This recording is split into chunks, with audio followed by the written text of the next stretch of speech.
শ্যাম তার এক বন্ধুর কাছ থেকে কিছু টাকা বছরে 6% সরল সুদে ধার নেয়।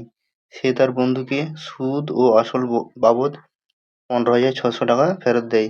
যদি শ্যাম 12,000 টাকা ধার নিয়ে থাকে, তবে সে কতদিনের জন্য টাকা ধার নিয়েছিল?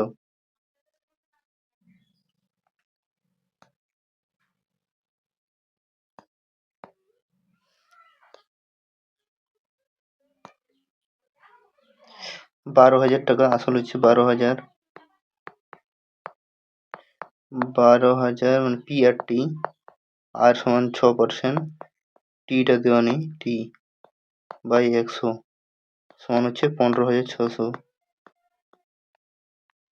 15,600 সমান, এই দুটো শূন্য কেটে দিলাম,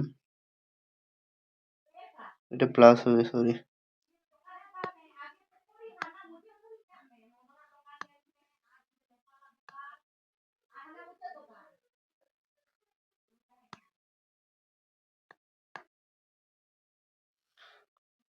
এই দুটো শূন্য কেটে দিলাম, সমান হবে 12,000 প্লাস 12×6 = 72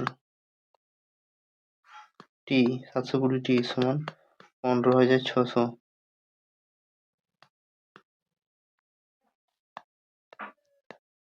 বা 12,000 সাথে নিয়ে গেলে 720 টি সমান 3,600।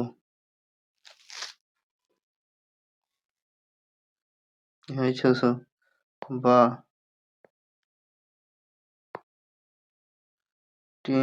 টি সমান 3,600 বাই 720,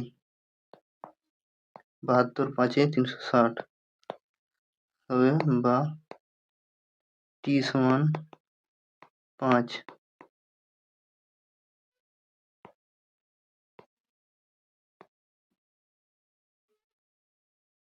টি সমান 5। উত্তর হবে অপশন বি। অপশন বি হচ্ছে সঠিক উত্তর, 5 বছর।